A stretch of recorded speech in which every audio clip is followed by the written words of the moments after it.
What if I told you that Persia never became Iran? What if, in reality, Iran never stopped being Iran, and it was the rest of the world that simply got the name wrong for 2,000 years? We speak of one of the oldest civilizations on Earth, a land of towering empires, sacred fire temples, and poets whose words still move us centuries later. And yet, for most of modern history, the world has been calling this land by a name that was never truly its own. A name borrowed from a single province. A name given not by its own people, but by outsiders looking in from a distance. Today, we will uncover the real story behind one of history's most misunderstood name changes, the truth about Persia, Iran, and the 2,000-year confusion that the textbooks never bothered to correct. This is not simply a story about geography. It is a story about identity, memory, power, and what it means when a civilization is forced to reclaim its own name. So sit back, because what you are about to discover will permanently change the way you understand this ancient land. But before we begin, make sure to subscribe to the channel and leave a comment telling us which other forgotten civilizations you would like to explore. Let's dive in. Historians of mystery, imagine a plateau unlike any other on Earth. Ringed by the Zagros Mountains to the west, the Alborz Range to the north, and the vast Dashti-Kavir Desert stretching endlessly to its heart. A land so geographically dramatic that nature itself seems to have drawn borders around it. A land sitting at the crossroads of East and West, where every great conqueror, from Macedon to Arabia to Mongolia, eventually turned their eyes. This is the Iranian Plateau. And for millennia, the people who lived here did not call themselves Persians. They called themselves something far older. Something rooted not in a province, not in a geographic accident, but in the deep memory of who they believed themselves to be. But to understand what the people of this land truly called themselves, and why the world chose to ignore it for so long, we must go back to a moment long before kings and empires. Back to the migration. Around 2000 BCE, a vast movement of peoples swept across Central Asia. These were the Indo-Iranian tribes, nomadic, fierce, and linguistically connected to the same ancient root language that would later produce Sanskrit in India, Latin in Rome, and Greek in Athens.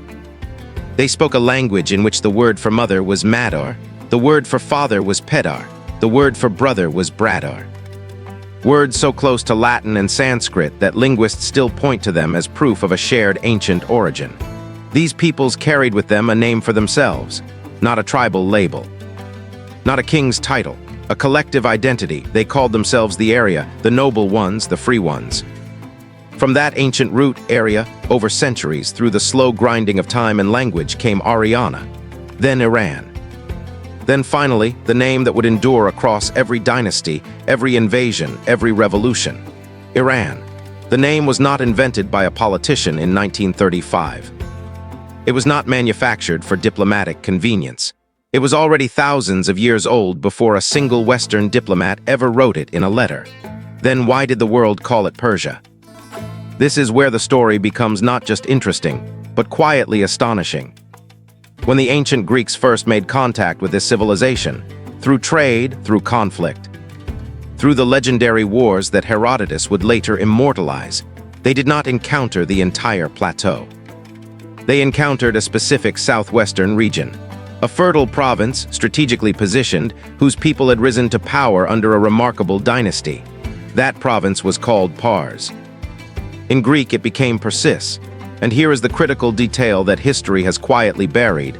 Pars was not Iran. It was a single province within Iran.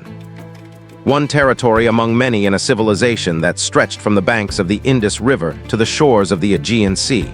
But the Greeks did not know that, or perhaps they did not care. When you encounter a civilization through one of its regions, you name the whole by the part. And the Greeks named the entire empire after the region they knew best, the home of the ruling dynasty, the land of the Achaemenid kings, the province of Pars, Persis, Persia, Persia. The name traveled through Greek into Latin, from Latin into the languages of medieval Europe, from medieval Europe into the mouths of diplomats, historians, and schoolchildren across the entire Western world. For over 2,000 years, the name Persia became the only name the outside world knew. And so an entire civilization of millions of people, who in their own poetry, their own prayers, their own royal inscriptions had always called their homeland Iran, watched as the world assigned them a different name entirely. A borrowed name, a provincial name, a stranger's name. It would be, in a sense, as if the world decided to call the United States New York, simply because that was the first city their ambassadors visited. The people of Iran never used the word Persia for themselves. It was always, in every age, simply a label applied from outside. But surely someone at some point must have left written proof that Iran was always the real name. They did, and the proof is carved in stone, quite literally. In the 3rd century CE, a dynasty rose from the same province of Pars that had given the Greeks the word Persia. They were the Sassanians. And they were intensely, deliberately conscious of their identity.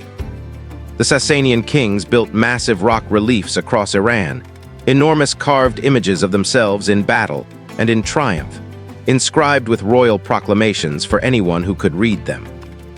And in those inscriptions, in the official language of the empire, the state they ruled was called something specific. Iranshar, the Empire of Iran, not Persia, not Pars, Iran. A name drawn from the ancient area root that stretched back 2,000 years before them. The Sassanian kings were not creating a new name. They were asserting an ancient one, the name their people had always used, the name that connected them to the original Indo-Iranian migrations, the name that said, "We were here before empires existed, and we will be here after they are gone." And yet, in every Greek and later Roman account written about these same Sassanian kings, the empire was still called Persia. The disconnect between what a civilization called itself and what the world called it had become permanent. A 2,000-year-old misunderstanding, hardening with each passing century into what felt like fact. Outside, Persia; inside, Iran, two names for one soul. And neither side entirely aware of how deep the gap had grown. In the 7th century, everything changed, again. The Arab armies that swept out of the Arabian Peninsula in the name of Islam did not just defeat the Sassanian Empire militarily, they dismantled it entirely. Within 2 decades, the Empire of Iranshar, the land that had stood against Rome, against Greece, against every force the ancient world could throw at it, was gone. Arabic became the language of administration, of religion, of science and philosophy. Zoroastrianism, the ancient Iranian faith with its sacred fires and its god of light, Ahura Mazda, gave way to Islam. The old calendars, the old courts, the old structures of power replaced, reshaped, redirected. And yet, the Persian soul endured. It endured in poetry. In the verses of Ferdowsi, who spent 30 years composing the Shahnameh, the Book of Kings, in pure Persian. A conscious act of cultural preservation at a time when Arabic dominated every formal institution. It endured in the sciences of al-Biruni, Ibn Sina, and Omar Khayyam, men the Arab world claimed, men the Persian world also claimed, men whose work belonged to both. It endured in the art, in the architecture, in the very way the Persian language absorbed Arabic words without ever losing its own grammatical bones. The name Iran survived too. Not in diplomatic correspondence with foreign powers, those still used Persia, but in Persian literature, in folk memory. In the quiet interior language of a civilization that had learned, across centuries of conquest, how to preserve its identity beneath the surface of whoever happened to be ruling at the time. It was a civilization that had mastered the art of outlasting empires. Then came the 20th century, and with it, a man who decided that quiet preservation was no longer enough. Reza Shah Pahlavi rose to power in Iran in the 1920s with a vision as sharp as a blade and as impatient as fire. He wanted to modernize Iran. He wanted to industrialize it, secularize it, pull it out of what he saw as centuries of stagnation, and make it a nation that the modern world could not afford to ignore. He looked at Turkey, where Ataturk had just abolished the caliphate and redesigned an entire civilization from its foundations. He looked at Europe, where nation-states were rising on the fuel of identity, pride, and industrialization, and he made a decision. In 1935, Reza Shah sent a diplomatic circular to every embassy in the world. The message was direct, almost businesslike in its simplicity. From this point forward, his country was to be referred to by its own name, not the name Europeans had borrowed from the Greeks who had borrowed it from a province. The name was Iran, not a new name. The oldest name, the name carved into Sassanian rock faces 1400 years earlier, the name rooted in the ancient area identity that predated the Achaemenids themselves. The name that every Iranian had always used when speaking in their own language, in their own homes, across their own land. The world, almost overnight, complied. Maps were reprinted. Textbooks were revised. Embassies updated their letterheads. Persia, a name 2,000 years in the making, was officially retired from international use in a matter of months. It was, on its surface, a simple administrative act, but beneath the surface, it was something far larger. It was a civilization saying at last and out loud to every other civilization watching, "You have been calling us by the wrong name. This is who we actually are." But history is rarely clean. And the story of 1935 carries a shadow that cannot be ignored. In the same decade that Reza Shah was asserting Iranian identity through the name Iran, the land of the Aryans, another government in another part of the world, was also obsessing over the concept of Aryan identity. Nazi Germany under Adolf Hitler had placed the mythology of Aryan racial superiority at the center of its entire ideology. Was the connection coincidental or deliberate? The debate among historians has never fully settled. Some argue that Reza Shah was genuinely influenced by the currents of European nationalism and its racial theories, that the timing of the 1935 circular was not accidental, that the emphasis on Aryan identity was meant to signal a cultural alignment with the rising power in Berlin. Iran and Germany did maintain warm diplomatic and economic relations throughout the 1930s. Others argue the opposite. They point out that the name Iran and its connection to the ancient area root predates Nazi Germany by 3,000 years. They argue that reclaiming Iran was an act of anti-colonial pride, a rejection of the Greek and European framework that had defined this civilization on its own terms for too long. The name was not borrowed from Nazi ideology.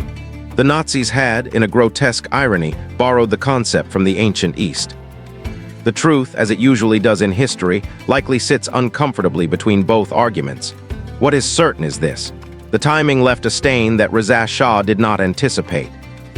And in later decades, as the full horror of Nazi Germany became clear to the world, that shadow hung over the name change in ways that complicated its legacy. A decision meant to reclaim identity had also, unintentionally, tangled that identity with one of history's darkest chapters. Today, something quietly fascinating has happened in the way the world holds these two names.